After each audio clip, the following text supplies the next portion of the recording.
Hey yo, what is up guys? Your boy is back with yet another video continuing on in 2002. Man, it has been a year, man. This has been a really fun year to watch. A lot of just different wrestling, just solid grappling going on all throughout the card here. Kind of a blend of older stars like Ric Flair and Hulk Hogan mixing with the new up-and-comers like Brock Lesnar coming up on the show here, and RVD really making a name for himself in WWE. Now, I thought we'll just get right into it. Show opens with, oh, wait, I should actually start because it's King of the Ring 2002. This is actually the last King of the Ring pay-per-view all the way up until 2024. They called the 2022 one, the one that Xavier would. No, that was just like at Crown Jewels that he won that. So yeah, this is the last King of the Ring pay-per-view until about 2024.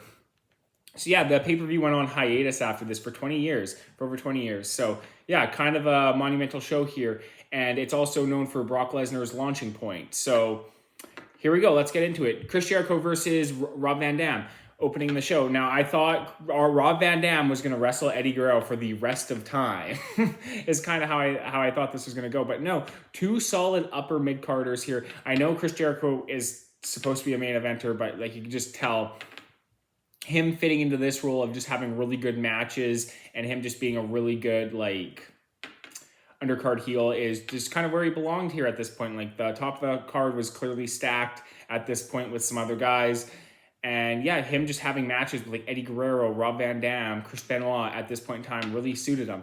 And this match here with Rob Van Dam was really good. A solid just sporting match here because it just had such a slow build where it was just punches, kicks off the top, off the ropes. And then as the match progressed, the chances just grew and grew all the way towards the end of this match.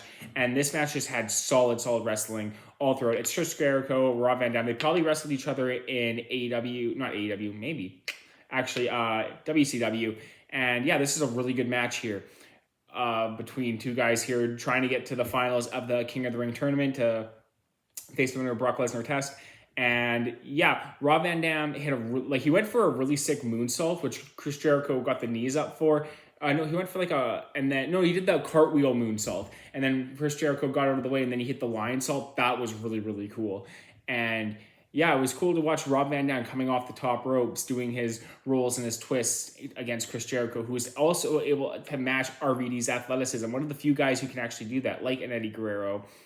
And yeah, match ends with RVD. I think he catches Rob Van Dam with a hangman on the ropes, and then he hits the frog splash onto Chris Jericho. It was the second time he went for it in this match, but RVD managed to advance. This is a really solid match. If you're just into ring work and stuff like that, solid athleticism, this is it here. Much better than what we're getting today. It's actually framed very well in the terms of a wrestling match, not just crazy moves happening left, right, and center. No, this is actual like technical style wrestling, which both guys really do possess, and this match really shows that.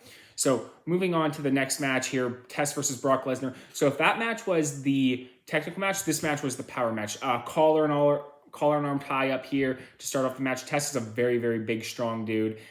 So yeah, there was a lot of power moves in this match of suplexes and throws between both guys throughout this match. It wasn't a very long match, but it was quite competitive. And Paul Heyman actually almost costs Brock Lesnar the match. No, was it this match? No, it was not this match. Test, he actually hits the Riptide. So that was actually his move. So for those of you who are big Rhea Ripley fans, Test, he used the Riptide before, called the Pump Handle Slam. He went for it on Brock Lesnar. I think he actually got it, but Paul Heyman got involved in this. And Brock Lesnar obviously wins the match with an F5, as everyone kind of knows where this is going, because Brock Lesnar versus RVD is the King of the Ring finals. This is a solid match. It's really interesting to see how big and strong the guys were back then, and to see them still using big power moves and the guys at that size still doing that. So yeah, that was really cool to see. Just the diversity throughout these cards is just way different than what we're kind of seeing today. Once I start reviewing like 2022 or 2023 onwards, we'll talk more about that in contrast to what these matches and stuff are like in 2002 here and 2003. So Eddie Guerrero versus Ric Flair. Now, this match is kind of strange for me to talk about because it's not like, it's just a really good wrestling match. match. As you can tell, like these guys, they had a few matches, as I later learned, in WCW, and they have a match here. I think this is probably their last WWE match, or maybe one of their last matches that I'm aware of. They might have had more matches past this. I'm not aware of that yet. This was really good. This is just a really, really solid throwback to like the 80s style of wrestling, where like Eddie Guerrero is rolling out of the ring because he's getting kind of outworked by Ric Flair until he finds a way to take the advantage throughout this match. And yeah, so this wasn't super, super fast paced, but it was a really, really solid match. Eddie Guerrero picking up the win over Ric Flair. I think he won this match. Man, fuck, I can't remember who won now. That's how good this match was. It's like, you don't really remember who won. You just were like, I was just so mesmerized by what was going on. Man, I feel like a fucking retard right now. Oh, man, that was stupid of me. Moving on. Okay, so Trish Stratus versus Molly Holly for the women's world title. This, again, I keep saying it, these matches are just so different, and they're better matches than what's going on today. Trish Stratus, this was a really, really solid match of Trish Stratus just really working over Molly Holly throughout most of this match. Molly went for a really sick Molly go-round. I thought that was really cool, and she ultimately ends up winning the match with a roll-up. This was a really good little women's match here. And like I've said, like just the work of the matches is just so much tighter and cleaner than what you see today. And that's kind of one of the things I like. And that's why Trish Stratus to me is the best women's wrestler ever. Honestly, you know, Natalya would have thrived at this time in WWE. Like there was a lot of like really solid women around. Our girl Jazz. Can we forget about our girl Jazz? Anyways, moving on. Next match here. Hulk Hogan versus Kurt Angle. Kurt Angle and Hulk Hogan, like a lot of people, they have this like idea of what Hulk Hogan was as a wrestler. And I got to watch more of what his training actually was, because this match here was just, Hulk Hogan just really worked that territory style where it wasn't like he would hit power moves, or he would win like just by being like stronger and bigger. And then to watch him do like the collar and arm tie up with Kurt Angle and them jockey for position, and then he ultimately throws Kurt Angle. It's very old school 70s wrestling, and you can tell that's what Hulk Hogan was really brought up and in, and it's still awesome to see in this match here, because the match itself was just Hulk Hogan kind of works over Kurt Angle for a bit. Kurt Angle finds the upper hand, having the beatdown on Hulk Hogan for a bit, till Hulk Hogan ultimately again starts to make his comeback when Kurt Angle loses his hair helmet thing that they wear in amateur wrestling, and then Hulk Hogan puts it on. Kurt Angle gets pissed off and gets back in the ring. He has like a steel chair and he goes for Hulk Hogan. Hulk Hogan ducks out of the way and he smashes himself in the face with it. Hulk Hogan comes back, hits a boot, and then when he comes back for the leg drop on Kurt Angle manages to get out of the way and he actually taps Hulk Hogan out. Crazy to see how Hulk Hogan was putting over all the top stars at this time. This was kind of huge, and this was kind of an important moment for Kurt Angle to beat Hulk Hogan, an American icon. Yeah, this is kind of the battle between two American icons, and this was a really, really solid match. Like this is a really good pay-per-view. As you can tell, like I'm liking all of this stuff. Next up, we got, again, a contrasting styles, an interesting ruthless aggression matchup here between Rob Van Dam and Brock Lesnar. Now, I think, again, this might be the only match, to my knowledge, that really exists between these two, because Rob Van Dam was mostly a Raw guy.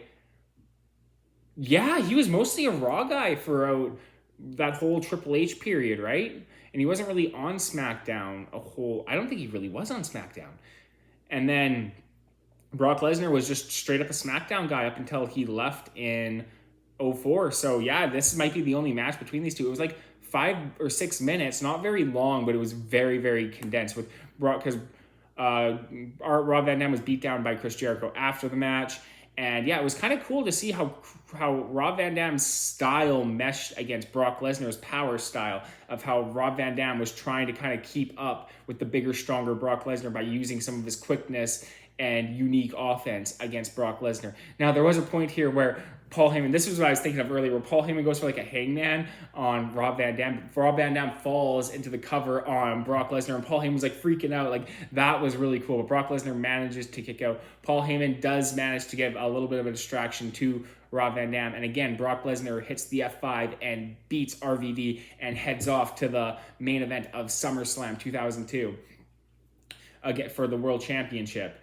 And yeah, that this is Brock Lesnar. Like, this is the ascension point for Brock Lesnar right here. Now, granted, like, him winning the world title was him just becoming the guy, but this is where it all begins. This is where, like, he had that little feud with the Hardys, wins King of the Ring, earned his title match, and then he's the guy. So this is what launched him to that point. Kind of similar for Gunther, where it was like, it was the King of the Ring win that launched him to the world title scene. So yeah, here we are, main event time. Undertaker versus Triple H for the Undisputed Championship. And yeah, so if you guys watched my last review of Invasion 2002, no, not Invasion, Insurrection. That was earlier on. This match here is not as good as that match, and it's kind of unfortunate because that was a really, really fun, entertaining derby, whereas this was just a very WWE main event here, where it was kind of like Undertaker kind of held the upper hand on Triple H for a bit, and then Triple H kind of works his way back into the match. And yeah, there was a really cool, like, Triple H kind of like Superman's out of, they pull the turnbuckle pad off, and Triple H gets, first he gets he gets snake eyes into it, then he gets thrown into it like back to back, and then he comes out of it, he hits like a flying knee on the Undertaker. That I thought was kind of interesting. The match kind of like picked up towards that point where like they were kind of hitting more of their signature moves on each other, with like Triple H building back into this match with like the face buster knee and the spine buster, but then ultimately they end up fighting to the outside here, and then I think Undertaker goes for like a chair. The Rock hits the scene. Yeah, I think like Triple H gets smashed into the ring post. The Rock ends up hitting the scene. He's fighting with the Undertaker. Anyways, I can't remember how like the Rock gets handled here at some point. I just know the Rock kind of hits the scene here. And then they end up back in the ring, and then I think there was a near fall on Triple H. Triple H gets up and hits a pedigree on the Undertaker. I think Triple H even kicked out of the last ride at one point here, which was kind of crazy. So, yeah. Undertaker, I think then he hits another one. Yeah. And then Triple H hit a pedigree on the Undertaker. But what the fuck did the Undertaker win with? Did he win with a tombstone? He must have hit another one in here because he ends up winning the match. And then The Rock comes out, so that kind of sets up the triple threat match for the next pay-per-view, because that's the match where The Rock wins the world title. But yeah, I just was not like super into this match. It wasn't the most exciting way for it to end. It was just another Undertaker versus Triple H match, probably towards the bottom end of their matches, of their pay-per-view matches. That is, like, their WrestleMania 17 match was much better. Their match the month prior, again, was a lot better than this. And yeah, you probably go back further and further. And yeah, I just want to say I was not a big fan of this match. Even though it wasn't bad, it just wasn't anything like, oh wow, you would think that would cap off this just epic pay-per-view. But yeah, again, really solid stuff. King of the Ring 2002, really good show here. And yeah, we'll be moving on, keeping it alive with 2002. And we'll be, probably in the next month or two, I'll be finishing up 2014. So I want to cap that year also. Yeah. Anyways, remember to like the video, comment, subscribe. Peace out, guys.